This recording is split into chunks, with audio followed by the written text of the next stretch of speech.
Will you condemn the onslaught by Hamas?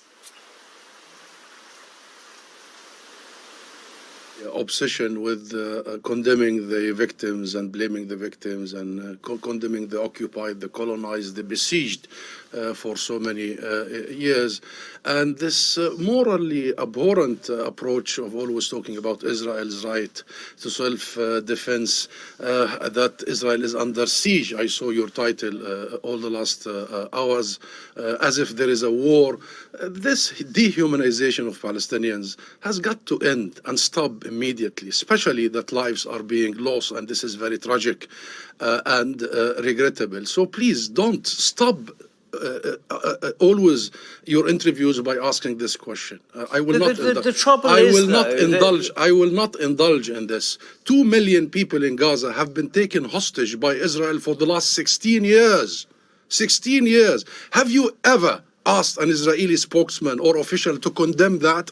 Have you asked an Israeli official to condemn what their prime minister said yesterday, that he will bombard civilian areas? Have you asked or expect the Israelis to condemn what they do in Jerusalem and occupied Jerusalem and the West Bank? So stop this. There is no symmetry between the occupied and the occupier, the colonized and the colonizer. Enough. These attacks, though, will do nothing, will they, to stop the occupation? Gaza is now facing the prospect of a ground invasion by Israel. So the desired effect hasn't worked. Because this also fuels into the whole thing. And all the official statements from the US, the UK, that Israel is going to do this and that, and now they will bombard the entire Gaza. Israel must be told by the international community that it has to respect international law, that it as an occupying force has the full absolute responsibility to protect civilians under its occupation, not to target them, as you have seen in the last hours in Gaza, bombarding entire residential compounds, wiping out entire families sleeping in their homes. The world must understand that this isn't about some clashes here and there. This isn't about Hamas. This is about a people, more than 13 million Palestinians inside and in the refugee camps outside, that have been subjected to oppression, systematic, for the last 100 years.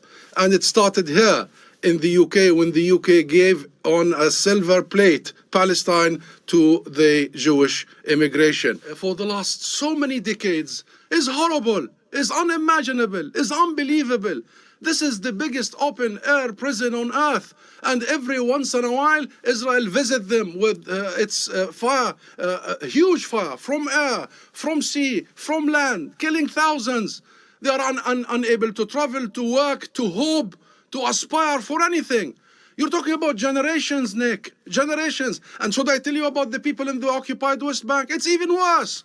What are they their land is being confiscated. They are now subjected not only to the Israeli army brutality, but to the settler militias in Hawara, in Nablus, in Al-Khalil, Hebron, in, of course, Jerusalem. You've seen what happened in Al-Aqsa Mosque. You've seen the spitting on Palestinian Christian worshippers only last week. This is a system of racial domination on the top of a military occupation, compounded by colonization. Pure racism. The Palestinian people have the right to defend themselves. Since we signed the Oslo Accords, we, the Palestinian National Movement, have committed in iron way to our own commitments, to recognize Israel, to commit to negotiations and non-violence, and thirdly, to commit to international resolutions and international legitimacy. Israel was expected to end its occupation, was expected to stop its colonial expansion.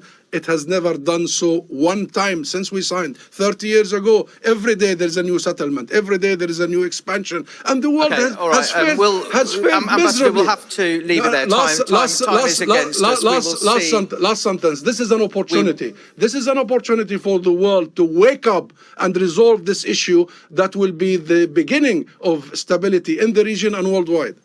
Ambassador, thank you very much indeed for your time on Sky News today.